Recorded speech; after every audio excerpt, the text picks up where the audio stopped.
Welcome to Mysterious Universe, Season 32, Episode 16. Coming up on this show, we've got the glow of the invisibles, Tokyo's secret underground city, and the power of the electric people. I'm your host, Benjamin Grundy. Joining me is Aaron Wright. Tell me about this Tokyo underground city. Yeah, I'd never heard of this. There's this guy, Shun Akiba. He published this book in the early 2000s. It all started when he was in a secondhand bookstore in Tokyo, and he came across this old dusty map, which was a map of the subway from decades ago. Oh, okay. In Tokyo. Yeah. And he noticed there were some discrepancies with this old map and the actual current layout of the Tokyo subway. Well, wouldn't that make sense, though, as the city grows and matures, that they would abandon certain stations and create new ones? Like Sydney has a collection of abandoned stations, like subway stations. Yeah, but it was things that didn't make sense. Like certain lines were crossing over each other instead of running parallel. Oh. And he started to investigate this. He went to, the Office of Records to get the original plans, and he got the cold shoulder from everyone he spoke to. He said that everyone had sealed lips about this information, implying some conspiracy. And when he started to look into it deeper, and this guy, he actually went down into the subways himself to find tunnels, right? That's rather dangerous. He was convinced that there's this kind of massive cover-up of the true extent of the Tokyo subway system. But why? Hang on. The true extent of the subway, like why would you cover up that there's a subway system? Well, for lots of reasons. There's like underground nuclear bunkers. Oh. There's underground warehouses that apparently contain vast stores of emergency food supplies if anything happens, and they don't want people to know where they are. Well, that would make sense. There's supposedly a secret subway system that's only used in emergency situations that connects their, the Diet Building, which is like their Congress. It connects that to the Prime Minister's address, which connects it to some other subway system that goes to another emergency bunker. It's kind of like America has, Cheyenne Mountain and their underground places for emergency government. Well, so does Canberra allegedly as well. And apparently there's tunnels that run underneath Parliament House that connect it to like defense headquarters and I don't know, maybe foreign affairs. So yeah, I mean, I wouldn't be surprised if that stuff exists. Yeah, so that's what he started to uncover, and he published his book. I just put it on the screen. No idea. I can't read. No idea what it says. No idea what it's about. No idea what's in it. No idea. You're just going to do it for the plus extension. Great, Ben. I just gathered every single English source I could on this guy because this book has never been published in English. Right. The title is Secret Underground Network That Is Hidden in Imperial City, Tokyo. Okay, cool. So we'll see what I uncovered. I uncovered quite a bit, and that led me off into other directions. We have this theme on this episode in the plus extension of underground hidden locations. We'll be looking at Moscow as well, along with some of the South American stuff we'll return to. Oh, okay, awesome. The golden libraries and spooky skeletons and stuff like that. Well, perfect. It is the season for it. Well, on this episode, actually, you mentioned something in the last episode that really sparked my interest, and that was this idea that, we were talking about these interdimensional gateways where you posited this idea that essentially it was like, there's some, I guess it was a folkloric sense, a belief that ghosts would come through these dimensions or other interdimensional beings, and they would wear like a skin, the humans. Oh, that's right. And they would walk amongst us, and we don't even know that they're... That was Brad Steiger. It was a guy from Missouri who claimed he could see these doorways where other beings from other realms would enter. That's right. And they'd be like a Men in Black where they kind of they lope and they're all a little bit weird, a bit off. They can't control their new human skins. Well, I went digging because I thought, okay, and it's a shame that unfortunately Internet Archive is still down. I heard that it had been hacked a third time. But you can't log in and download You can't log in and download anything, get hold of stuff. But I did some digging and I managed to pull up a couple of these really old magazine articles. We're going to go into Fate magazine. We're going to go into some of these reports. But I started digging into the world of the invisibles. And I found that there are a collection of reports that seemingly have parallels in them that suggest that there are gateways where these entities pass into our reality. But it might just simply be that it's like an overlapping dimension. That really people are going about their lives in their reality, and occasionally they wander into ours and vice versa. But then, of course, it becomes a little bit more, I guess, spooky, if you could put it that way, where people have encounters with invisible beings that come into our reality. And these invisible beings, though, a number of them, even though they're invisible, I say in inverted commas, people have a sense, like people that are attuned to psychic sort of stuff have a sense, but they always say that they have this similar phosphorescent green glow.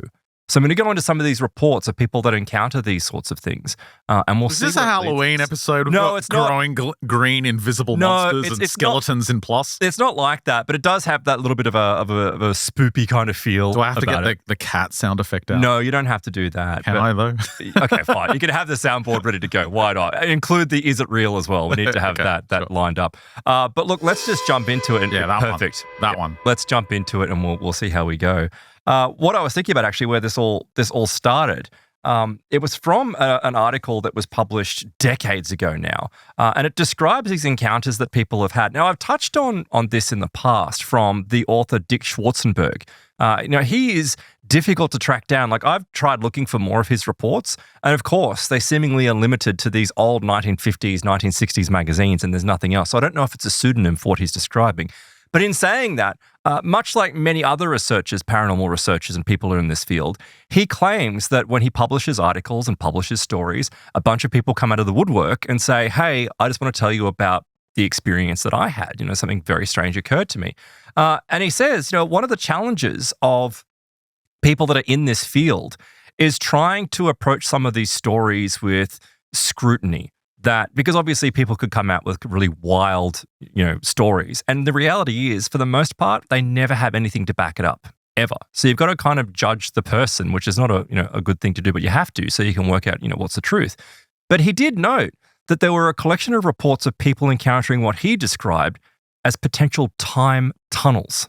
Right? So it's kind of a variation upon the dimensional rift. But he says, look, psychic researchers have been burrowing headlong into this enigma for a long time, and some of them have come up with the belief that they hold solid evidence to suggest that there are 12 such natural time tunnels or phenomena that exists on Earth. You have Norway, Panama, the United States, Egypt, Spain, France, North Africa, Italy, Russia, Ireland, Israel, and the Hawaiian Islands. Those entire places. So all of the United States is a time tunnel. No, they're very small, these things as well. Like, they're normally described as being about the size of a person, but they exist in these 12 locations. Okay. Now, whether that ties... Not very specific. Very specific. But whether that ties into what you were talking about on the last episode about disappearing homes and why they appear in certain locations, that, funnily enough, came up. So it was almost like these time tunnels that people have experiences. Yes, people pass through them and have these weird experiences where they find themselves in the past or find themselves in a different reality of some kind. There are also these weird manifestations that people experience where they'll see, like, a battlefield, for example. They'll see the manifestation of an old car or something, and then it will just dematerialize. It will disappear back into the ether because somehow these things are coming through. But is it because of that particular location? And that seems to be the case. It seems to have something to do with the location, and whether that ties into telluric currents or whatever. Go back to the last episode to listen to your great description of these disappearing houses, because we kind of addressed that. But with these stories, he's like, look, these things, these manifestations, they occur on rural country farms, they occur on city streets, they occur on country lanes, much like the disappearing houses. It's not like they are specifically tied to any particular type of location. When we were talking about the houses as well, it was like, well, it's this abandoned, or not abandoned, but very quiet country lane. Is that contributing to how they manifest? But he raised something that grabbed my attention from the Last Plus episode. He's like, they also appear on the high seas. Now, I was talking about storm phenomena and how it might somehow power the manifestations of certain bleedings between two realities, and that was the appearance of the Flaming Dutchman. This old legend, but there are reports from certain sources that suggest that while it is a legend, there are sailors and people that have been in the Navy their entire lives or on the sea their entire lives that claim that these things are very much real. So it got my attention that you can have this old sailing ship kind of just appear out of nowhere, and then you have similar reports here of people saying, well, no, apparently these time tunnels can appear on the high seas. So he says one of the earliest reports actually comes from the Soviet Psychic Society. It relates to an encounter that happened back in 1962. It was August the 14th. It was reported by a Moscow elementary teacher. He was vacationing at a campground on the outskirts of an old capital city. While he was there, he said that he was looking kind of into the distance, and there was this mid-sun day, and he was kind of just relaxing, and everything got very bright Like everything got very, very bright around him. So he went back to his camper to grab a pair of dark sunglasses. And once he put the dark sunglasses on, he said just before him, like maybe 6 feet away, not even 12 feet away, like that kind of distance, not too far, he said there was this weird kind of form of like a square or lines kind of being cut out of the space in front of him. Like a doorway. Like a doorway kind of appearing, right? And he said it did. It resembled a doorway of sorts. And so, of course, he cautiously approached this because when you see this thing, it's kind of strange, but he described it as having a pulsing sound to it. And as he got closer to the pulsing sound, it going whoom, whoom, whoom, whoom. As he got closer, he backed off. And as soon as he backed off, the pulsing was whoom, whoom, whoom. Is this one of these stories where these guys see the portal to another dimension open and then just go home? No. Don't walk through it. It was incredible, right? Because in this particular case, and this has been reported, I've heard this before reported of it being like a triangle as well. It was known as the triangle phenomena. But basically he described that, if I recall correctly, is that he heard the clopping of hooves. Like he heard this heavy clopping of hooves. He heard people shouting and yelling. There was gunfire. And for whatever reason, he moved forward once again and he was pulled into it. Like he kind of went into this space. And he said when he went into the space, he was no longer in this quiet country campsite. He was in the middle of the Russian Revolution. He said Lenin was standing up here, carrying on.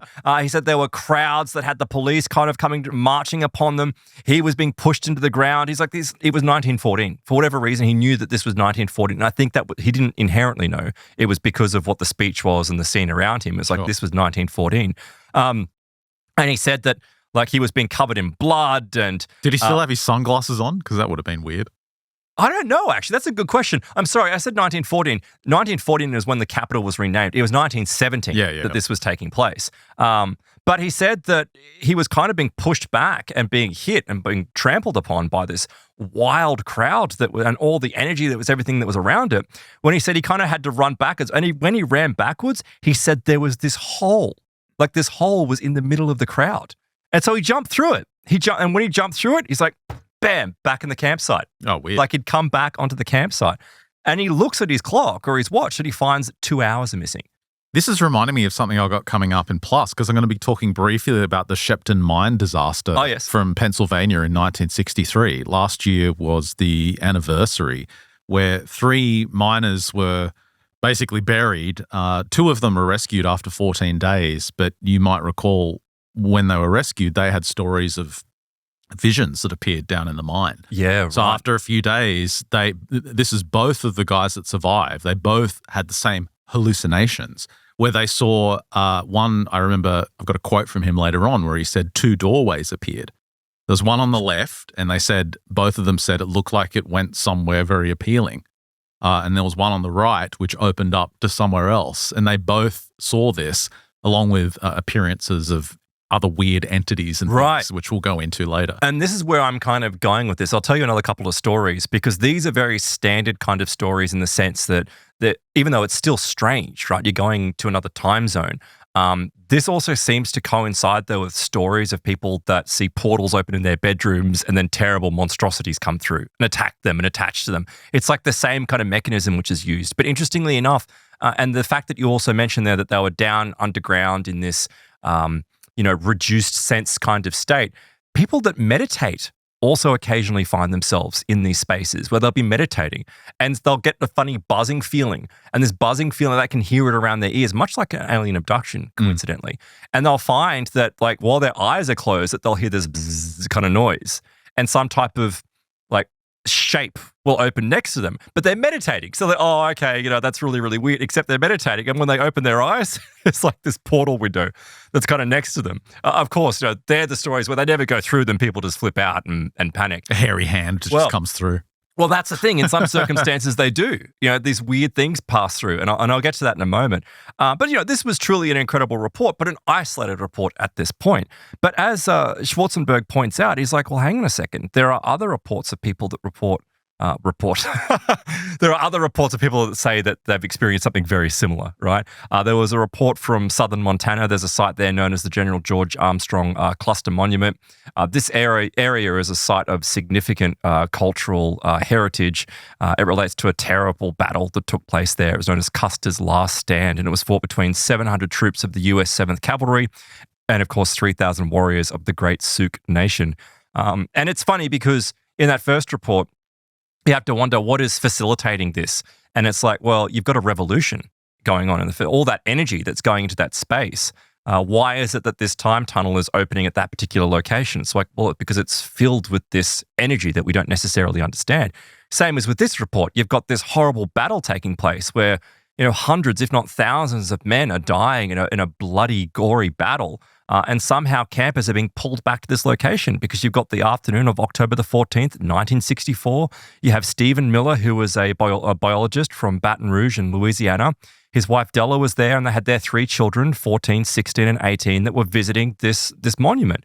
And this rises in the northern Wyoming area. A spectacular country, apparently. But they went for a walk one day, as you do. You go hiking through these particular locations.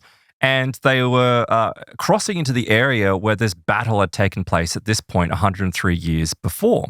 And suddenly, in very Missing 411 style, one of the children starts yelling out. There was Stephen Jr., who was playing around kind of with his father. He was at his father's side and he was playing. But he started shouting that the ground was moving. He insisted that he could see the ground moving. Now, before anyone could even, get his attention and understand what was occurring, the boy just ran into what appeared to be some gateway of some kind. It's not described. It's just like this bright kind of gateway. And in less than 5 seconds, right before the horrified eyes of the Millers, he was gone. He just disappeared, or the boy vanished. Now, from what I understand is that the father ran through as well. Like he went running after his son, not knowing where his son was, but he went running after him. 16 minutes passed. Exactly 16 minutes passed as the wife was sitting there terrified. Miller and his son re-emerged. But this time when they came back, they were covered with blood. They had expressions of terror and shock and horror upon their faces, and they told this incredible story. They claimed that when they had passed through whatever this was, they found that the air was dull and grey, as if it was filled with some type of gunpowder smoke. It was the only thing that they could describe because they could smell it as well. They became extremely frightened because at first the young boy thought that it was some type of reenactment or some acting that was going on until he realized that it was very much real and all these bodies that had fallen around them were real bodies. And they experienced some type of weird time travel sickness as well because he started to vomit. The son vomited as a result. Now, is it because of the time travel or is it because of I don't know. But listen to this, Ben. This is something that stood out when you were talking last week about the Rougham Woods, that when people encounter these strange, I guess what you could consider to be time travel experiences, time slips, if you will, you described that vortex, this weird little windmill, like a glowing windmill that would be seen, sucking things up and pulling things in that was associated with this phenomena. Well, in this particular case, right, Miller actually told officials, because he was so horrified, that he and his son had fallen over bodies trying to get out of this area, and that when he had taken a few steps, it was like he was caught up in a whirlwind that grabbed hold of him and then pulled him back into modern times. So it's like, that's strange. A bit of a crossover there. Isn't it? Isn't it strange? So this is the battle they were in, I presume. They were in the middle of that. If you look in the People bottom, listening. If you look in the bottom left-hand corner, yeah, it looks like the artist captured I need to this take small that boy AI software off you very rapidly, Ben. And look, like half of his body is missing too, which means that he's in a ghostly form. Right. Yeah. So the eyewitnesses in all or both of these reports, they actually gave sworn testimony to police, insisting that this is truly what had happened. Like they were quite serious about this. And civilians as well, in that particular last case, also described seeing not the actual disappearance, but the distress of the family. So this isn't something like it's someone making up a wild story or that has missed their child for a few minutes. In fact, blood that was on their clothing was taken and analysed. It was taken at a time where they couldn't do DNA analysis, of course, but they were able to confirm that it was indeed human blood and not animal blood. So it's like, okay, that's a pretty good trick. You've got to be suspicious with these two stories, though, because in each instance that this occurs, they're going back to some momentous historical event. Right, which which easy research would allow them to understand and know about. What are the odds that, first of all, they're going to run across some kind of time tunnel, but they're also going to these very specific momentous events in history instead of your average Tuesday? Good point. And that's something, though, that I was kind of hinting at before. I think this has to do with human emotional energy. I think that's what attracts this stuff. I think that's what somehow fuels this stuff. And it was like, yeah, you've got the revolution happening, like an incredible turning point in history. And then you have this incredible battle happening as well. Another turning point in history. So it's like these disastrous and horrible events generate such human emotion that's what causes possibly these time tunnels. And I don't know the physics. I can't even begin to imagine how the physics of these things would work. But maybe the apertures of these things are kind of jumping around the place all the time, but they lock on to things like events that are full of energy. And that's why it's just coincidental that they're ending up in these locations of considerable strong events, but it's just simply because of that energy generated. Now that sounded a little bit Kamala there, so we'll continue. Yeah, that was very Kamala. How much did you drink before the show? It was the same argument with the Rougham disappearing houses, though, in that the idea that it's some kind of mechanical environmental effect doesn't really work, because you don't have you have like a separate boundary of a house, for example, and appearing versus half a house or a mixture of things. It's a very definite thing, in the same way that you're seeing people experience these major events. It's not like they're going back on an average day. You're right. It's the event that is the anchor in time. In space-time. That's right. Like if you were, I guess, if you could view it overhead, I mean, I don't know how you'd view time overhead, but if you could do that, like these events would light up, like they would be much brighter than just other standard events. And maybe that's what's allowing people to go to these things. Or they're just making up crazy stories, which is a possibility, but I don't know. I mean, and particularly in that second case, it's like, it's not someone imagining it either, because in that case, it was two people that experienced it. They had physical blood traces that they were able to analyze, and also the other family members and other people vacationing there reported seeing things happening as well. So I go with that one, that they experienced something strange. Then, of course, we go to spring of 1955. There was a Belfast woman in Ireland, clearly, who noticed a weird configuration being traced by the light on the ground. This was just outside her home. She apparently just decided to walk outside. It's like, as you would, like, that's weird. Like, what's that light? She walks out, finds herself flung back to the 15th century in Ireland, where she remained for a month and a half. So this is fascinating, right? Because it's like, normally in these cases, people come back, there's a couple of hours maybe, like there's not really much more than that. She was there for a month and a half. When she returned, she was dressed in authentic clothing of that period. Now, the other thing is that she got to know a family that was there. Historians were able to trace that family, and that family did indeed exist. So this is a question of, well, how do you survive in the 16th century? I have no idea. Not knowing anyone. The problem with these stories is you would be completely unintelligible to other people. Yeah, because language would be different. The language is so different. You wouldn't be able to understand a word anyone is saying. And we're meant to believe you just lived there for a couple of weeks with some family. Month and a half. So let's put this into perspective. Some weird person turns up on your street wearing clothes you don't recognize, babbling some incomprehensible language, and you're going to go up to them and go, "Oh, hello, strange person speaking gibberish. Come into my home for 2 weeks." Well, but hang on. We're talking about this from the context of the 21st century. What you would do, if you saw someone babbling incoherently, you would call the authorities. Like, you would call an ambulance, you would call the police, and they would be taken into custody for their own protection, and then they would spend God knows how long before they dematerialize. Back in the 15th century, when it's extremely poor and very different standards, if you showed up, maybe there was some charitable family that was like, "Oh, come in, we'll look after you." Yeah, but she wouldn't have been able to understand that. It just would have come out as gibberish. I don't necessarily think it would be gibberish, right? I mean, language change. I mean, look at like Elizabethan English, right? So Elizabethan or Shakespearean English, it speaks thy, that, and, shall not, and like all very odd, right? But you're able to make it out. Like it's not like people can't understand Shakespeare today, even though it's very different to the dialect that we have. So really, would it be that different? Like, yes, you'd have a different dialect. She would have a different way of speaking. It would be that different. I don't think it would It'd be so different. I mean, if she was flung back, maybe... What time period did you say again? 15th century Ireland. So she was 1955, and she was flung back to the 15th century. Well, did they wouldn't even have spoken English. They would have spoken Gaelic. Well, maybe she spoke Gaelic. I know Irish people today that still speak Gaelic, so that's not really a big deal. The thing is, it's not. Does she have any more details? Well, look, she had two things. She had that she was dressed in authentic clothing of that period. So it's like 1955. It's a little bit hard, and not completely, but it's a little bit hard to go out and then like someone would have seen her going to a costume shop or going somewhere to get the fabric to create an authentic clothing or authentic pieces of clothing from that period. And also to be able to have details of a family that she apparently previously didn't know, but they were able to trace later on, suggests to me that she may have had an authentic experience. Something real may have happened. You've also got the morning of the 14th of May from 1969. You've got John Casper. He's a Wisconsin businessman.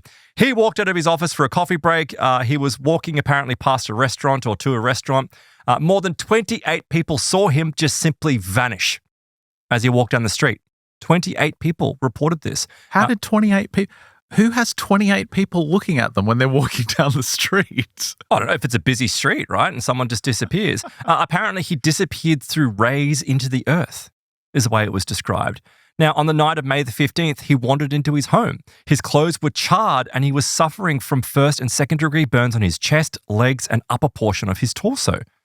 What the hell? Like, did he get burnt by wandering through the... Why are you raising your eyebrows at me? I don't know. You seem to think it means something. I don't. Well, who knows? He claims that he found himself amidst a great fire. And it just so happens that in 1871, there was a fire that ravaged through that city. So did he get, again, a moment of extreme emotional energy? Is that what he got pulled into? Is that where he landed up? But then the other thing came up, and this is what started to lead into the glow phenomenon, which comes up. I know it's cliche. I know it's Halloween.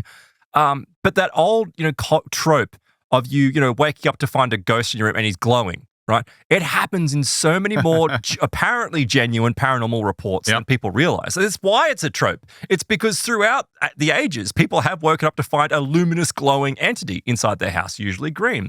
There was a Norwegian sailor who fell from a fishing outrigger into the waters of Oslo. This was during the Nazi occupation of Norway.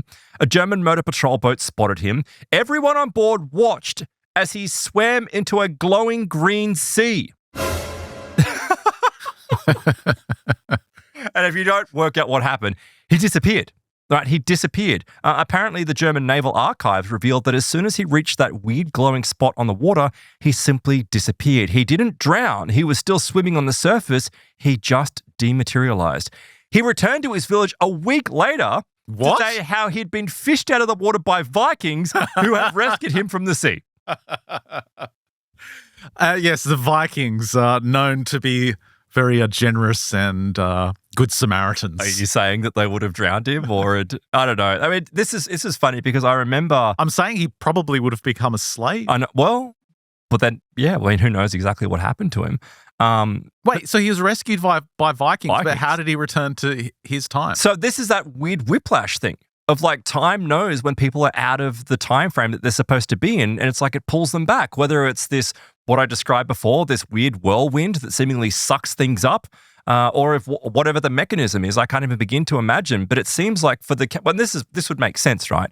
For the cases that we have people reporting this, that they've come back. Of course, there's plenty of reports, and you can simply need to look at missing form 1 to see that there's plenty of people that don't come back, and of course we don't have their stories simply for the fact that they haven't come back. That's what happens. The other thing that came up is you raised that we both mentioned this in that last episode where, because we were talking about time slips, an adventure came up, right? And this was the story of where people had gone to the Petit Trianon at Versailles, the Palace of Versailles, and had seen, Marie Antoinette, Queen or consort, Marie Antoinette. Most famous story. Incredibly famous story. It appears to be some type of time slip, or what's described here is that this may be some type of time tunnel as well.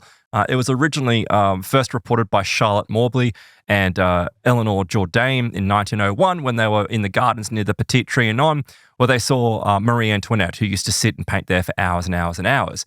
But they also claim to have walked through some weird light, and this light flung them back into this time. Yeah, but since then, right, so I knew that there'd been I mean, it was years later. There was, I think it was 1928. There were two English schoolmistresses, or a schoolmistress and a former pupil, who were also walking through the same garden, who experienced the same phenomena. It was like this weird recurring thing of where they traveled through something.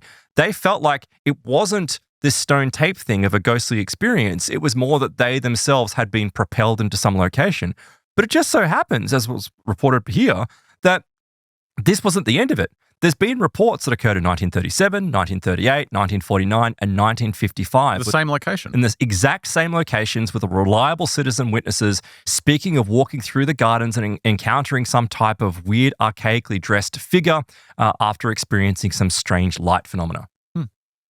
So I'm like, okay, yep,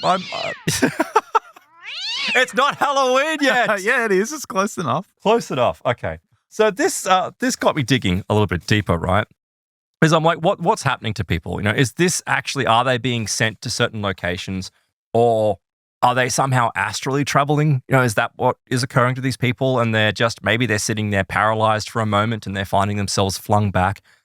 I don't know really what to make of it, but there is this article I pulled up from a very old edition of Fate magazine. It comes from the 1950s. It was written by J.P.J. Chapman. And funnily enough, I got his story because in Fate of 1956, in issue number 78, he actually he described this story of the Phantom Wolf, which I'll come back to in a moment. But he himself was reporting on this strange history that was in this village of where he grew up. But when you read stories like that, I'm like, yeah, normally people don't just have these strange encounters. There's something else that's connected to it, and more likely they've got some type of psychic sense themselves about it. And I was right, because later on, this is when I found another article about him describing his own astral experiences. And he says, at the age of 8, I found out that I could see the aura of trees. Oh. Which is kind of strange, right? But of course, he just considered it to be a relatively normal thing that everyone could do. Yeah, exactly. It's true. Yeah, you could pull the energy out of trees and channel things through. But he says, my first understanding of something astral occurring actually came later one night when I was lying in bed. And he describes that he'd had this very exciting day. He'd been to a party and the energy was still built up within him. So he really couldn't get to sleep. So he lay there on his back and he said he was looking over his head. When he suddenly noticed that the wall seemed to have this peculiar color to it, like a luminous light green paint. He said it glowed like waves of illuminated vapor. It was kind of just there on the wall, something that he'd never seen before. And he said looking through the vapor, he could see these black vertical bars. He's like, what on earth is that? So he puts his hand out and he was able to reach through this vapor in the wall, and he realized that these bars were actually the bed on the opposite side of the wall. Huh? It's like another bedroom, and he was reaching through the wall and was able to touch the metal bed on the other side. And he said, when I got near any metal in the dark, the same thing would happen. Like this started to become a more common kind of occurrence for him. He said it happened once when apparently he had climbed out of bed one evening and he put his slippers on and he was groping around the room in the dark trying to find his way out. It doesn't say why. I'm assuming he was going to get a glass of water or perhaps go to the bathroom. But he said he got near the fireplace grate, like the protecting, those old protectors you have around fireplaces. He said the grate started kind of glowing with the same luminosity and phosphorescence. Does he have some kind of latent ability that he doesn't have any control of? Well, that's exactly. Yeah, that seems to be what's occurring with this guy. And remember, he's only 8 or 9 at this age where this is happening. And he said, much like what I reported earlier with this strange pulsing, when he got closer to it, it would get brighter. And when he went away from it, the glow would kind of disappear.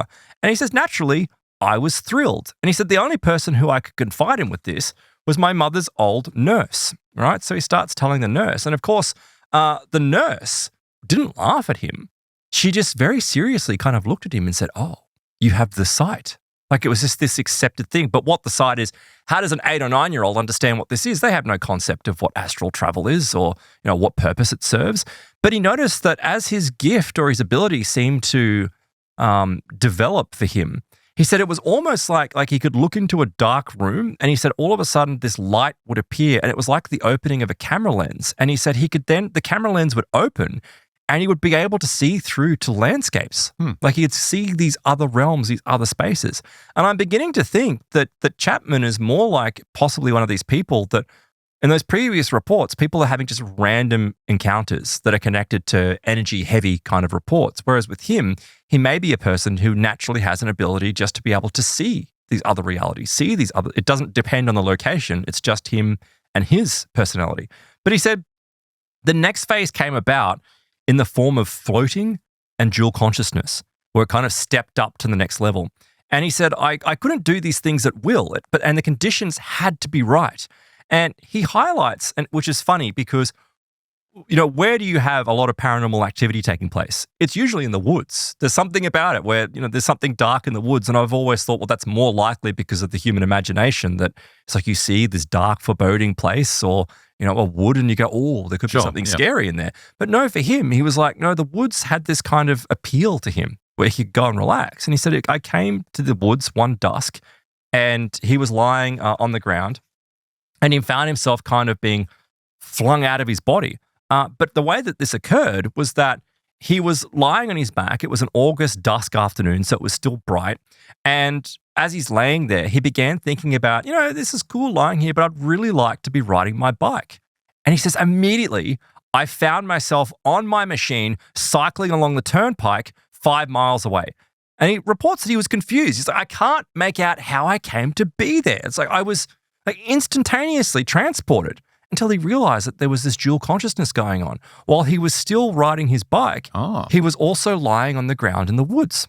And Is he out of body or something? No, he just said that the machine that he was on seemed to be extraordinarily light and he had to do it with no effort. There was no effort required, where he'd ridden this location before, where you would understand that there's a physical effort in riding. What's the machine? It's a bike. It's his bike. He's on a bike. He's just using, flowery words to describe what was going on. You got to remember, this is 1955. This is written.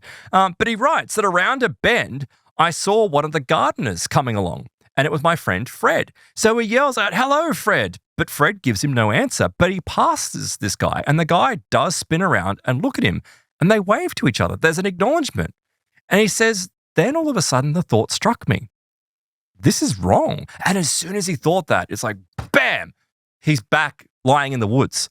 He's like, geez, that was weird. But of course, he's never experienced anything like this before. So, apart from him just lying there on his back under the trees, he really hasn't been anywhere else. But that was the next day when he ran into Fred, the gardener. And Fred was like, oh, what were you up to yesterday? He says, oh, what do you mean? He's like, I saw you on the road and then just suddenly you disappeared. You were gone. And he's like, oh. So this is more bilocation than dual consciousness. I guess it's the same thing. Yeah, exactly. Yeah, he's actually projecting somewhere else, like Padre Pio or the other saints. Exactly. But he's physically projecting because there's a validation here because when he was talking to Fred, Fred's like, well, and he describes to Fred, he's like, no, I actually got out of my body. And he's like, I can prove it to you because I saw you at White Ball Corner, which is an area. And he's like, yeah, that's exactly where it was. He's like, I yelled at you. I was saying hi. He's like, I couldn't hear you. He's like, I could see you, but I couldn't hear you. And for him, he realized, he said, oh, it seems that for whatever reason, there's no sound. And it's like the Oz effect, which is occurring with this. He also said, you seem to be whizzing along in a very peculiar fashion. He said, I noticed that your bike had made no sound, but also was throwing up no dust. Now, normally it would. Like this road is known, this is what would happen. When you ride along, it would throw up dust. He said it wasn't happening at all. So he felt for Chapman and he's like, this is the fourth dimension. It's like you went, but I'm like, no, not really. It's not the fourth dimension. You were in that reality. You just experienced bilocation, as you rightly point out, Ben. So he says, then there was this one night where I was reading and I'd fallen asleep and he said, I dreamt that I was looking into this void and I was sitting in this void and all of a sudden our cat was there. And our cat focused its eyes on me. Now, as he's sitting in this void, right? So he says, for whatever reason, he opens his eyes, and it's like the cat is like right in front of him, the actual physical cat. Yeah. And he was like, somehow in this dream space, he was able to see the cat while also it being right on top of him. And then he skips forward and he says, well, look, this kind of continued throughout my life. It got to about a year before the World War broke out. He met this lovely girl and she became his wife. And he said that they lived in this abbey. And this abbey had actually been given by King Henry VIII to Catherine. And he said the atmosphere was actually most conductive to my experiments with his astral projection. Because not a lot happened, but there was this fear as he was being sent off to war. He's like, look, I can't write all the time, but I will try to send you messages. And if I'm killed, I'll try and contact with you. get in contact with you. And he says, with the war reaching its end, I was with a squadron and he was a mechanic, and I'd just been transferred to this outfit where another fellow was there and he was my friend. And one day, out of nowhere though, he seemingly, it's not astral, but he had this premonition where he was like, this is not a good hut. Like, we can't be in this hut. We have to go somewhere else. And his friend was like, oh, you're being ridiculous. He's like, no, we've got to move. And he did. And he said later that night, the Germans came over and blasted the hell out of the place. And it ended up killing there were 150 men and only 40 survived. So 110 men were killed that night. But funnily enough, this premonition also coincided with a weird Vartiger effect that he caused back at his wife's home. Because he said that one evening when he was off duty, he had a dream about riding his motorbike through the beautiful courtyard and into this countryside. So when you come up to this home, as you can imagine, it would have trees on both sides and this long kind of winding driveway. And he said he was on his motorbike and he rode vividly. He said it was a vivid dream. He rode his motorbike up the driveway and pulled into the house, and then the dream kind of ended. Now, when he got home, his wife was like, we knew you were coming. And not only me, but other family members, because we would hear your motorcycle coming up the driveway. We would hear you stopping, you putting down the kickstand. We would hear you climb off. We would hear you walk up to the door and go to open the door, and then nothing. Was it you that was describing the story of the guy who was stuck at work in his boring 9 to 5, and it was like 3 in the afternoon, and he just started to fantasize about going home and getting a cold beer and watching the game? Did you describe that recently? That was me. Yeah. Or did I read it recently? No, there are. And his wife was like, yeah, what are you doing home so early? And then he just vanished. Well, it's this weird Vartiger effect. And normally, though, with the Vartiger effect where you have it, it's of like the living ghost, right? Is it the Japanese call it the Iroko or something like that? But it's like these stories are so good because you have people saying, well, I actually experienced it. You know, I was able to know when you were doing it. And yet you've got these other people saying, well, I had this dream, but it wasn't a dream. And then we get to kind of like one of his later stories where he said, well, when the Second World War happened, he was too old to go to service, obviously, but he joined the Home Guard. And he said when he joined the Home Guard, for the first time, he was feeling really unwell. Like he had this terrible raging temperature. Like it wasn't just a normal, I had a cold. He was like, it was a flu raging temperature, not good for him. So he went off to his watch. And while he was on his watch, his thoughts started going to his condition, right? And somehow he said, I remember the words of this great occultist. And she had told me about the ceremony of making an appeal. And he said he followed the instructions of this ceremony when he said, suddenly I found myself standing outside my body. But in his astral form, he started pulling the ill condition out of his body.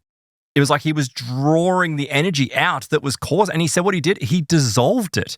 He was like pulling out and dissolving it. He said, immediately afterwards, I woke up and I was completely healed. I had no trouble whatsoever. My wife was rather surprised at the fact that I no longer have this heavy, chesty cold.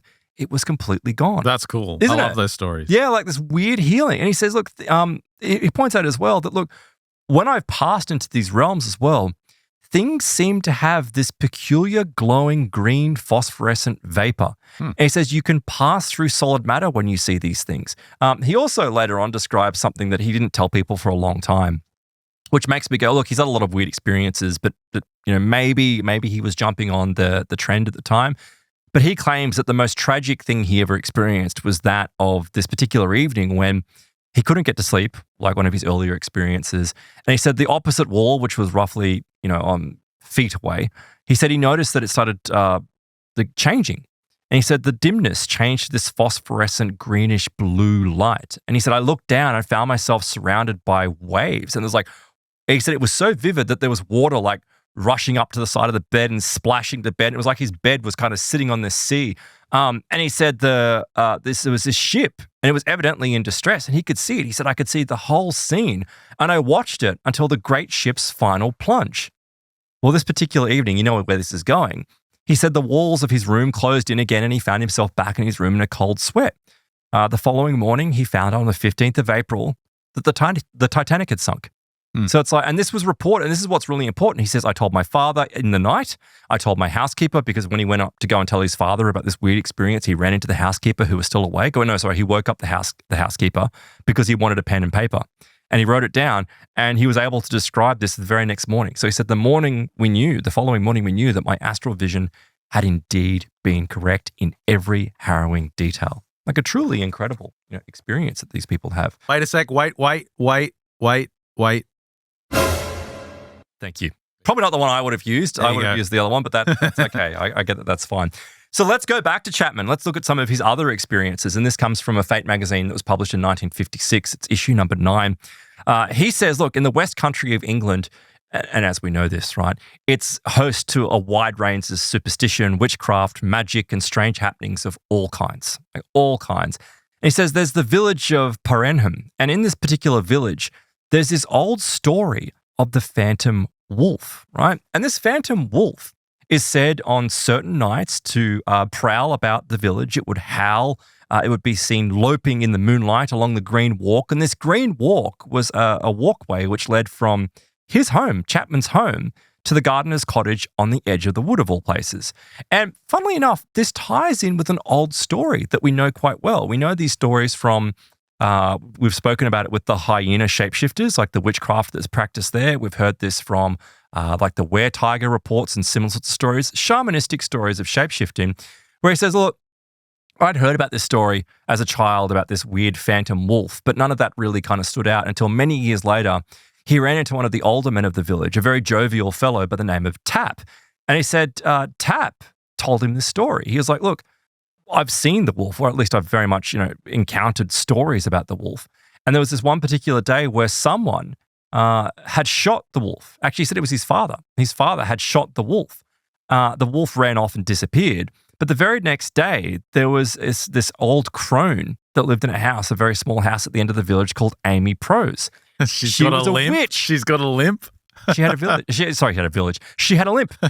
Yeah, she had a limp, right? So these are old hat stories. And it's like, yeah, okay, well, is this just, basically a bashing of some poor old woman? I mean, it's just the same archetype of the story. Yeah, exactly. It's been retold in 1,000 different versions all over the world. Exactly. Yeah, you're exactly right. And yet this story of this phantom wolf in this village persisted.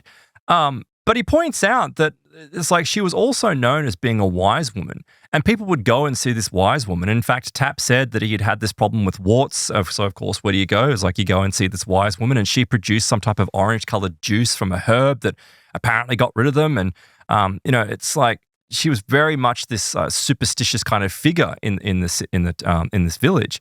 But there was also something else that happened many, many years later, because apparently Tap said, look, we were convinced that she was the wolf and that she was able to turn herself into this figure whenever it suited her. But for what purpose, who knows why they do anything. But he says those who saw the wolf swore that it was so powerful that it could even cross water by walking on the surface. This is how much the story kind of really took off. But none of that is really that important he says many, many years later, he said he was having a drink with Tap on a summer's evening in 1912, which I read this before I read his other experiences about astral travel, so and having the sight, having this ability. But he claims that, in fact, in conjunction with what I was talking about in the last Plus show, he said there was this storm. He said there was this storm that kind of came over. It was a very warm evening. There were occasional flashes of lightning now visible in the distance. But he said there was this very green and silver pattern that was dancing across the grass. He wasn't entirely sure what it was. But he also says that while lying on my side and looking through the open tent flap, because he'd been camping, because it was so warm, he was camping, he says, I noticed something moving along the green walk. He says it was outlined in a luminous glow, and it was a huge wolf. Its jaws seemed to salivate with a phosphorescent drip. And he says, as it approached, this evil smell filled the air. And I'm wondering, is he like describing sulfur? Yeah, exactly. Now he woke up his friend who was camping with, and he's like, hey, wake up. It's the wolf. It's like, it's the wolf. And, straight away, he was like, oh, you're being ridiculous. And he rolls over and he's like, oh, like, yeah, it's right there. Now, apparently, he started reciting the Lord's Prayer. He's like, well, what else do we do? So he and Tom started reciting this Lord's Prayer. And he says, as soon as we reached the line, deliver us from evil, there was this blinding flash of lightning, followed by a rumble, which seemingly caused the wolf to change its course and walk off along the walk towards the cottage. He writes, as we watched, another form emerged from the branches near the well. There was a well down this side. Yeah, he said it appeared to be a grizzly, greyish collie dog. Then began something that is difficult to describe. It was a soundless but truly horrible fight between the wolf and the dog. They got into this like weird Spock-Kirk dog-wolf battle. Yeah, exactly. He said they snarled, rolled, and jumped. And eventually... He said there was no sound, though. Well, there's sound for us. He says eventually the wolf seemed to lift the dog into the air and then throw it into the well. He writes, we were horror-struck as we watched this, and we watched the still outlined greenish glow disappear towards the cottage and enter the cottage through a closed door. Like, pass through it. Physically reminds me of one of my favorite wolf paranormal novels. A Witch in the Wood. Charmed and Dangerous. Great. Nearly as good as Moment of Tooth. Oh. And my personal favorite, Double Desire. Oh my! Is this crap? This AI crap that's now like? No, I just searched for Wolf Witch, and all these like dirty paranormal novels came up. Yeah. Sorry, continue. It's full of that. But what's important is he said there was another flash of lightning, and this seemingly released us from our stunned, immobile states, and we realized that the cottage was actually struck by lightning and was now alight. So the cottage is now on fire. Now he says we dashed off for help, but in those days, there wasn't even a telephone in the village. By the time we got the local fire brigade in, the cottage had burnt to the ground. So a weird coincidence, right? Like the wolf walks into this thing after some strange Kirk battle and then burns to the ground. But he says, here's the kicker. Some years later, another cottage was built near the site, and during the construction and the renovation, they had to pull up the well, right? Now, apparently this woman who was the witch, right? Previously, she'd shown up at this cottage and was pissed off because she thought someone had stolen her cup. She had this weird 3-handled cup thing, right? And no one was ever able to find it. I know, and she just... weird detail. Well, it's weird. The reason why it's weird, because it's I've lost me cup. Well, pretty much. Where's me 3-handled cup? Some people had suggested that she'd used it in witchcraft for her practice, but this was like part of the legend and part of the story. Not really that important until when they were renovating this site, they dug up a 3-handled quart cup that was filled with coins in a niche in the side of the old well. On top of that, from the well, they pulled up the skeleton of what appeared to be a collie dog that was down at the bottom. So it's like, while what they seemingly had witnessed was spectral, there was some weird physicality to it. And he writes that I never found the courage to sleep anywhere near the Green Walk ever again, and I still wonder if that wolf runs through there. And maybe, I don't know what to make of that, but I would say that this is just him having his psychic abilities, but the fact that his friend saw it as well, and it's consistent with legends of that area, it suggests that, no, this is some type of recurrence of, I don't know if it's a curse or strange kind of things. They need to bring back Fate magazine classics like that. Yeah, I mean, well, to be honest with you, I did go through a lot of old, because the Fate stuff is good. Look at the old Fate magazine covers. Like every single issue had a half-naked lady on the cover. It's a bit Netflix for the time, isn't it? Like it's got that. Just make Fate magazine great again. Well, it's not like that anymore. It's definitely not like that anymore. This one's good. I don't know if the woman on top of the Triceratops. Man tamed the dinosaur. Yeah, is the woman on top of the Triceratops attacking the man? I don't know Or is it a family of Stone Age people attacking the Triceratops? I don't know. And what's the kid thinking? He's like, come on, Mom, calm down. I just love these profound, deep discussions that you raise, Ben. I think that's what's happening. I think the woman... Do you think it's some type of domestic dispute? I think the woman has just lost it, and she's jumped on her favorite Triceratops, and she's like, fuck you. She's attacking him. And the kid's like, come on, Mom, calm down. I could say something right now, but I won't. So then you get real bangers. Like, speaking of dogs. Yeah, let's go. Speaking of dogs and it being Halloween, you get the story of the invisible dog, right? So this flowed on from this weird invisible kind of thing, but it relates to Jip. And I just wanted to mention this story because it was republished actually from the writings of Lady Eleanor Smith. She published this back in 1939. It was republished in 1940. But she describes something which is, we've heard this with children that describe having invisible friends. And children, when they describe these things, there's numerous reports out there where most of us go, yeah, it's a child with an overactive imagination. And yet we know from those reports, like a great example was this kid describing that there was some little girl that was in his room, and the little girl was like burnt. And later on, the family found out because they moved, because it became so unsettling and so creepy that when they moved out, they found out from a neighbor later on that a family had lost a child in a house fire in that particular location. So it was like, well, was it an invisible friend, or could the child actually see something? This was something very similar to what Lady Eleanor Smith described when she said, look, one night I woke up to feel this weight upon my feet.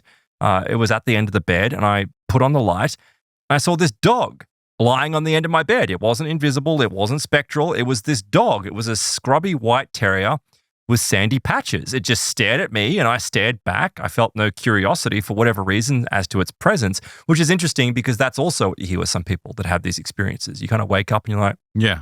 Oh, okay. There's an alien in my bedroom. Yeah. Back to sleep. Great. She said, I was very sleepy, so I put the light out. And when I woke up in the morning, the dog had vanished. So when something like that happens, it's a hypnagogic apparition or experience. Like there's nothing really to it. But she said then it came back the next night. And when it came back, I stroked it. She's like, I could feel it. I could feel its fur. I could feel its sensation.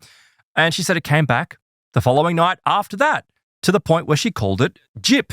This is a name. GYP is a name she came up for. And she said, look, at first, no one took any notice as she was describing these things, but she had a nurse, right, who was called Buster.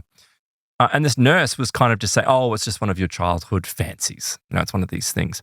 And she was kind of ready to accept that until she said that her family was very tolerable and good-humored about it. Until one day in the middle of the day, it wasn't in the night, she was sitting in the drawing room with her mother and her grandmother when the door just suddenly swung open. In trotted Jip. He just wandered into the room. She says, I've never seen him in the daytime before, but he was just there. And she said, I ran over to him. I started stroking him and petting him, and I was extremely excited and happy. Could anyone else see the dog? No, she's like, her mother and her grandmother were looking at her like she was completely nuts. Right. Like she completely lost it. And she got really angry because she was like, Granny, please. And the grandmother's like, what are you talking about? There's nothing there. And she's like, why can't you see him? Why? To the point where the grandmother was like, Eleanor, off to your room. Like she was really irritated about this. And she said, all this did, it was just make me even more wild. It wasn't my imagination. And she said, I was dancing up and down with rage. And because of this, she was forcibly removed from the room, which is where she lost sight of Jip. So this actually, furthered her fury. It got her even more angry. But soon, she said, this Jip came every day. It would come on walks with them, trotted along, obediently. She could see it. No one else could see it. She said that her nurse, though, who was inclined to superstition, was like, this is getting too freaky now. You need to get the kid to a doctor. Like, you need to get the kid hospitalized or do something. And so the mother was like, yeah, okay, fine. So they went to a doctor. And what's a doctor going to do? But the doctor said, get the kid a real dog. And she's like, yeah, she did. She got a real dog. And I called this dog Sammy. It was a Welsh Terrier. And amazingly, as soon as this terrier arrived, pretty soon afterwards, Jip vanished. Good solution. Like he just vanished. And she said, what's really important to point out about this, though, is that to this day, I never understood what happened, but this was not a figment of my imagination. This was a figment that was oddly solid. He was even heavier than my dog that sat on my leg, and to the point where it was difficult for me to pick him up, but he was always there. Like, I really could see this thing. So what are we to make of this? Like, what are we to make of these actual physical manifestations? Ghost dog, simple ghost dog story. I don't know if it's a classic ghost dog. I don't know if it's a ghost dog. I think it could be. What else would it be? I don't know, but why is it physical? Like, I think this is tying more into it being some type of dimensional kind of thing. I think there's something going on. Well, the other thing I could do, I was going to give you the psychic instructions for how to make a bed. But I'm just looking at the time. I've got to get into other things. But so the crux of this story, right? The crux of this story is really funny. Essentially, there's no What does author. the bed do? What makes it psychic? There's no author. Well, so what makes it psychic is that the protagonist in this story claims that there was a friend coming to stay, essentially. A friend was coming to stay at their house, and they were like, oh my God, I don't have a bed. I don't have a bed for them. Mm. And for whatever reason, rather than going out and just buying one, it doesn't explain any of that. This person developed this real serious concern about the fact that this friend was coming. And they not only did they not have a bed, but they didn't have an ornate kind of bed to show off with. So distressed one evening, this person goes to sleep. And in their dream, this guy shows up and is like, sit down. I'm now going to describe how to build an ornate bed. And like through the dream, like they're cutting out fabric and he's like telling them how to saw things and build the frame. And for whatever reason, the writer's like, the following day I got up, I ran out, I bought the exact materials. I knew the exact length to cut it to. In my dream also, this guy had given me full instructions on how to upholster, and they upholstered and made this bed to where the friend showed up. I was like, oh my God, it's the most beautiful bed I've ever seen. Where did you get that? Saturday, I started to work, and as I progressed, I scarcely had to think. I just knew how to do it. So real bangers. So from 1950s Fate magazines. Not an extremely useful, repeatable skill. I imagine you do it once and then I don't know really be done with it. What to do with that. Where should we go next? I think we'll go through to, we'll go into... Have you got any more haunted dog stories? Close. I've got some apparition stories, actually, which was reminding me of something. What should we go with? Shall we go with the noisy phantom of the Louisiana swamp, or shall we go with the ancient Greek ghost? No! Both are as enthralling as each other. Okay, all right, you've asked for it then. You've got, we're going to go with the ancient Greek ghost. It's building up.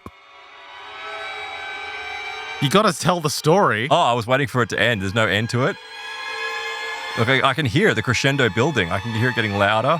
No? I can't remember what this sound effect does, how long it even is. Screw it. We'll go into the fucking bitches. Ah, that's right. That's what it does. I forgot about that one. I haven't played that because it's so long. It's like 25 seconds. I got to time it for the end of your segment. Okay. All right. So here we'll go into the electric people. Right. This is something I wanted to mention because it goes back to Chapman. Actually, I was thinking about Chapman.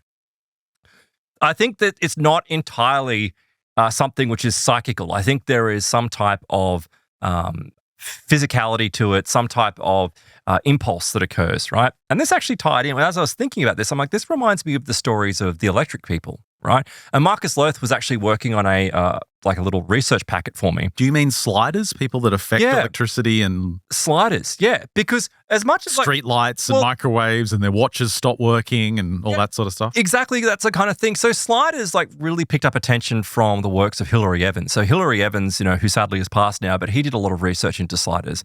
And, with sliders, these are people, it's called sliders because it's street light interference. And where it all kind of really simply started was there were people that would walk under street lamps and the street lamps would just suddenly go out. Flicker or go out. Flicker or go out. It was also been referred to as high voltage syndrome. And it's this apparent ability of some people to consciously or unconsciously in some circumstances affect street lighting. Now, look, this has been quite heavily, I shouldn't say debunked, but it's been quite heavily attacked in the past. And I think some of their explanations for it are quite rational, particularly around the time where this was taking off, where the street lamps that were being used in many of these areas were sodium-based, I believe.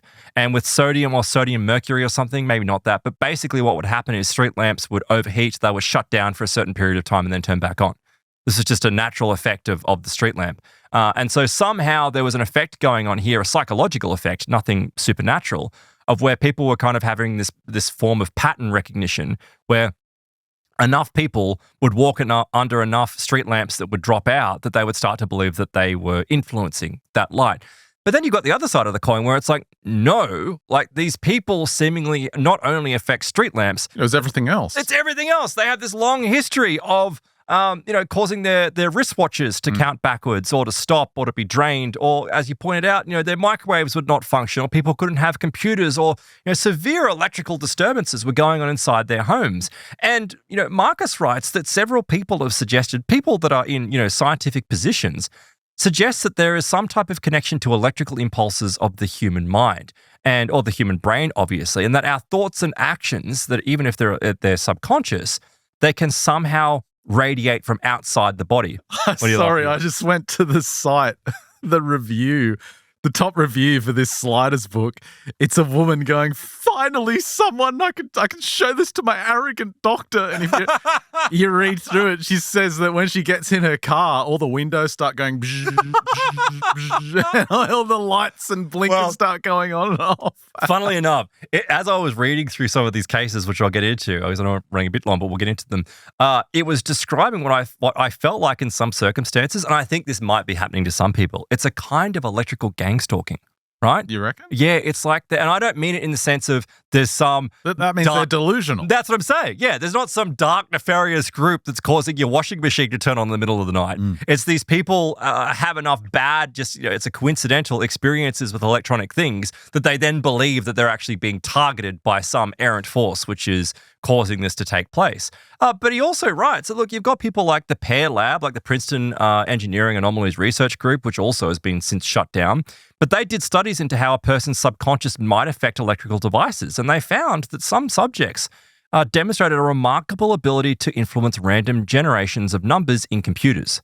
So maybe that's the same kind of thing. It's suggesting that maybe something's going on. That's just the consciousness effect, though. Maybe that's what I thought as well. It's not necessarily the electric thing. But, for people that do experience this phenomena, they say that they've noticed that there's a trend. And funnily enough, it goes back to what I think a lot of this stuff is attached to, is that they have sly experiences when they're stressed or anxious. Well, that's what the woman whose car was going crazy was saying, because it happened after her daughter passed away. So she was so stressed out. Yeah. Everything was going crazy. I'm beginning to wonder. I'm not entirely sure, but I'm just from my knowledge and just looking at these cases, I wonder if this is like a weird subcategory of poltergeist experiences. Because like some people have said, it's like what's it called? The living psi hypothesis, where poltergeist activity is caused by, like a teen going through puberty, all that energy externally manifests and results in poltergeist phenomena. Maybe this is kind of like a ratcheted level down. It's like you're affecting electrical things, but you're not generating enough energy or force to create poltergeist-like activity. Although, in saying that, some people that are sliders and experience slider phenomena go on to later experience poltergeist phenomena.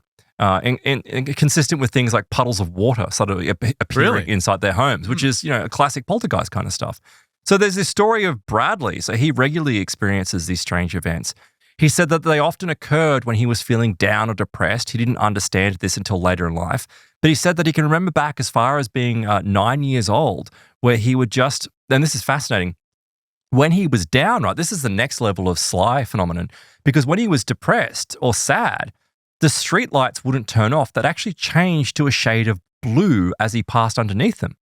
And what's blue? Like blue is a color which is associated with depression and sadness, right? Like, oh, you're feeling a bit blue. It's funny that he would have that. Then conversely, on occasions where he was feeling happy or up, he said that if he concentrated, he could make street lamps glow a warm peach color. Like you could actually change the color. And maybe the next report is written, like maybe it's written by the woman in that review, but you've got the account of Jennifer Brown. So Jennifer Brown wrote about her experiences in a Medium post called Supernatural Phenomenon or Confirmation Bias, I'll Let You Decide. And she goes on to describe a lifetime of these odd experiences, where she starts off rather mildly, if I can put it that way, where it kind of occurred in 1988, where she was walking home one evening and the street light went out. But it just so happened that she stood on a wobbly paving stone.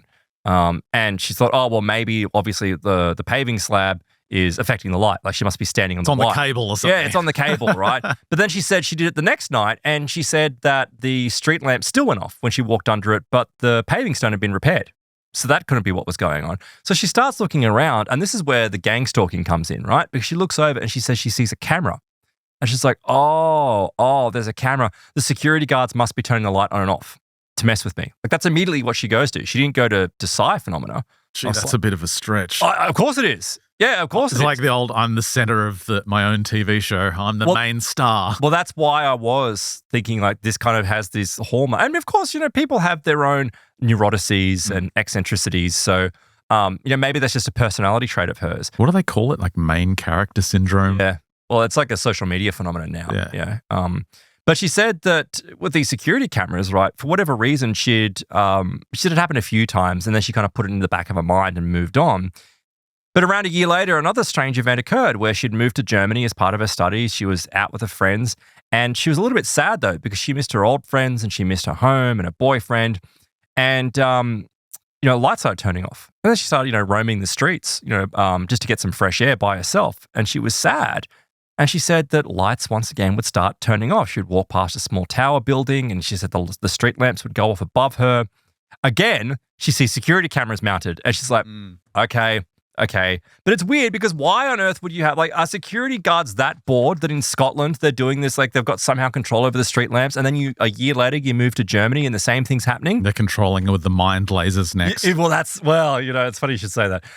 No, because by 1990 she'd gone home to Scotland, but basically by this point she was engulfed in this confusion, right? because she said, and it's funny, it's like this weird kind of feedback loop where she started getting more stressed about it because she started noticing it more. So the more she noticed it, the more she got stressed, the more she got stressed, the more she noticed it. And this kind of loop just kept on happening. And she says it wasn't until the mid-1990s with the arrival of the internet that she was able to find other people that had had this experience. And she realized it was this unique phenomenon of sliders that were having.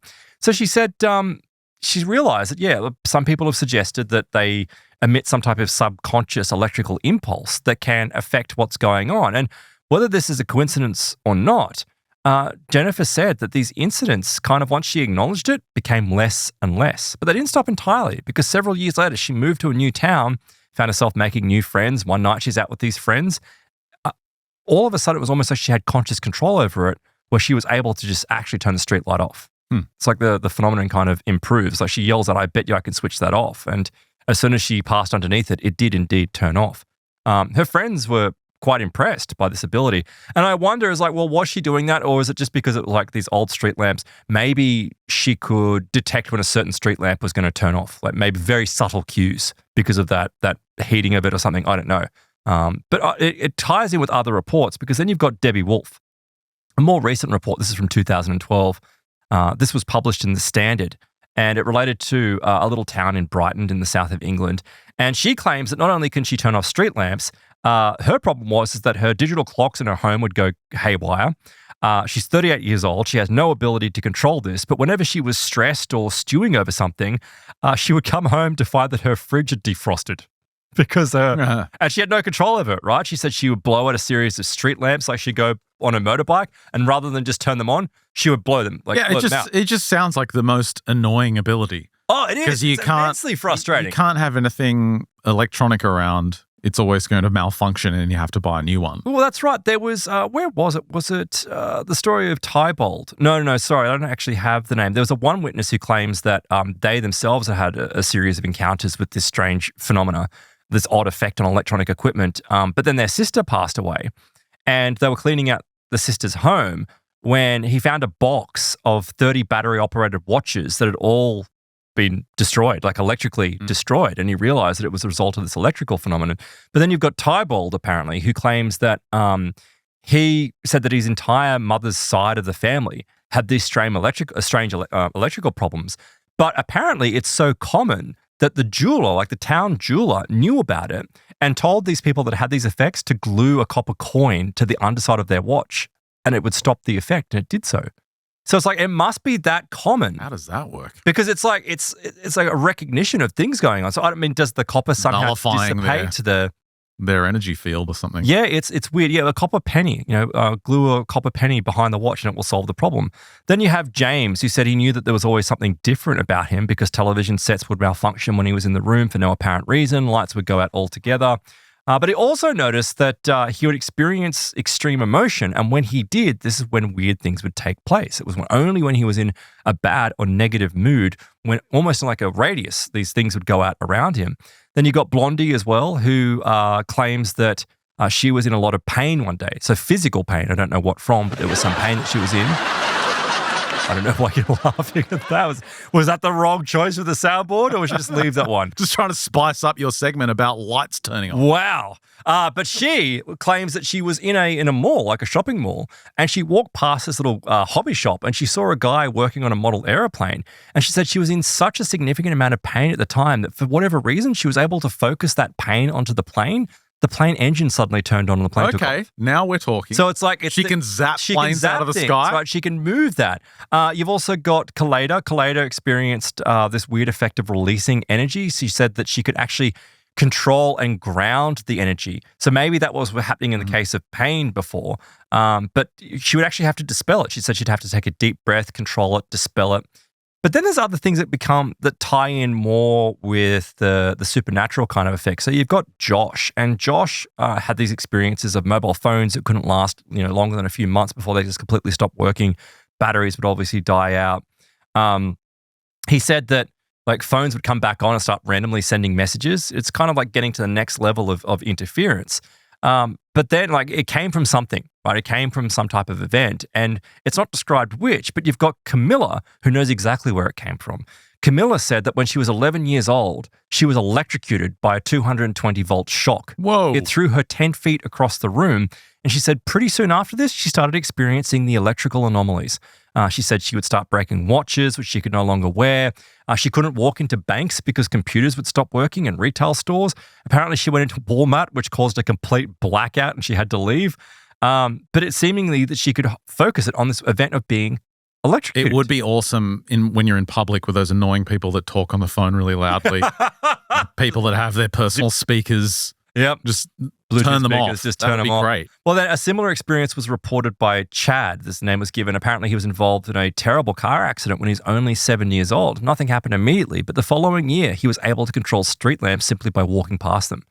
So he was able to pinpoint this event. So maybe this traumatic event had caused it. But then he says much later on, when he was older, he said that when he was meditating, he realized that he could control this energy. He said he could concentrate on it and he could control things electrically around him, but he would feel heat in the palm of his hands. It's like he could feel it in a similar sense to Tumo, where he could actually control it and he could use the energy to push it to turn on and off electrical devices. And he said that when he wasn't meditating, the effect just dissipated. It was like some type of control that was coming from that. Then, of course, you've got Bob Rylance. Again, he's having these things, but guess what? He was abducted by aliens. So his effects started taking place, these strange buzzings. So he got abducted by aliens and all he got out of it is the streetlights turn off. Yeah, it was after he was abducted by aliens. He said as a young child, he would awake gripped by a wave of fear. And he said there was this presence in the room that was next to him. And apparently he'd tell his mother about it. And his mother was like, oh yeah, I had those experiences as well. Typical of alien stuff following the familiar line. But it wasn't until he was older that he said that strange figures would appear inside his bedroom. And immediately afterwards, there would be electrical malfunctions all throughout his home, as a result of this. But then it would be poltergeisty as well, because he said something like he had an electric razor, and he put it in a box and put it next to his bed. But one evening, when one of these figures had shown up, he said that he woke up and he found it plugged into a socket in the kitchen. And he was like, "There's no way I put it there." So it's did the being transfer it? Yeah, it's just weird connected to it, right? Then you've got a report from November of 1978 of Antonio Arada. He apparently, she was awakened to find a 7-foot-tall reptilian humanoid looming over her bed. He was clad in black from head to toe, and a helmet that was concealing its face. Did he find his shaver plugged into a different outlet after the reptilian came? She reported that she was hit by a blast of icy cold air where she lost consciousness. When she regained her consciousness, she found a glowing metallic sphere hovering over her head. She said this chilling air was being emitted by the spherical object. After this, she said she felt like somehow she was being regenerated. In the following year, she would then experience consistent electrical malfunctions in all the devices around her and her home. So it's okay, well, what's the result of this, of you encountering paranormal phenomena? Are these is it a side effect of encountering these beings, or are these beings somehow instilling this into people?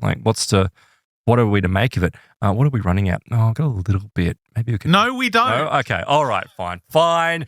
Do you have any more stories of shavers going into other outlets up your sleeve? Well, I know that's extremely enthralling, but I've still got ghost cats. What else have we got? God. Haunted toasters. I've done the bed. We did that one. We did the phantom dog. Look, I'll hold the phantom toaster, the green phosphorescent glowing time-traveling time tunnel toaster, until the next show. Maybe. We'll get... why are you rubbing your eyes? Why are you so distressed by this? Is it just too much for you to handle, Ben? Is it too much paranormal phenomena for you? When the camera's not on me and I do some kind of thing, you're not meant to talk about it. When the camera's on you and I'm going like this. Oh, whoop. No, I'm just keen to get into Cole Region Hoodoo, Paranormal Tales from Inside the Pit. Awesome. By Maxim Furek. He's going to talk about the Shepton mythology, which is these 3 miners that got buried back in the 1960s and started to see some of the things you're describing, like doors opening up in the blackness of the mine, leading to strange places along with other beings that they saw. Awesome. Also, Underground Tokyo. Yes, that then leads me to some stuff from Timothy Green Beckley we'll touch on, but also this, whatever it is. by some Japanese guy about some stuff in Tokyo. All I can read is Sareta. I don't know what the rest of it is. Indecipherable. Unless you can read kanji and you're fine. We're just going to guess what it's about. We could guess. No, It's about some kind of underground secret city in Tokyo. He claims that he's been uncovering over the years. The book is up to the 5th edition, so there must be something going on. That's all available on our Plus extension. Head to mysteriousuniverse.org/plus. Sign up today and get access to the big extensions we do every single Friday. And of course, if you're a member, you get access to an exclusive show that comes out on Tuesday every week as well. You're getting more than double the content if you sign up for Plus.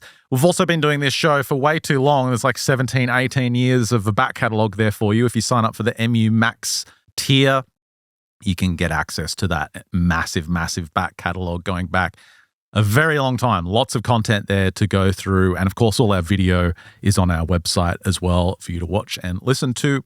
mysteriousuniverse.org/plus. Check it out. Help support your favorite show. That's a wrap for this free edition of MU. Thanks for listening. Thanks for watching. If you're on Plus, stick around for the great stuff after the break. For everyone else, we'll catch you next week.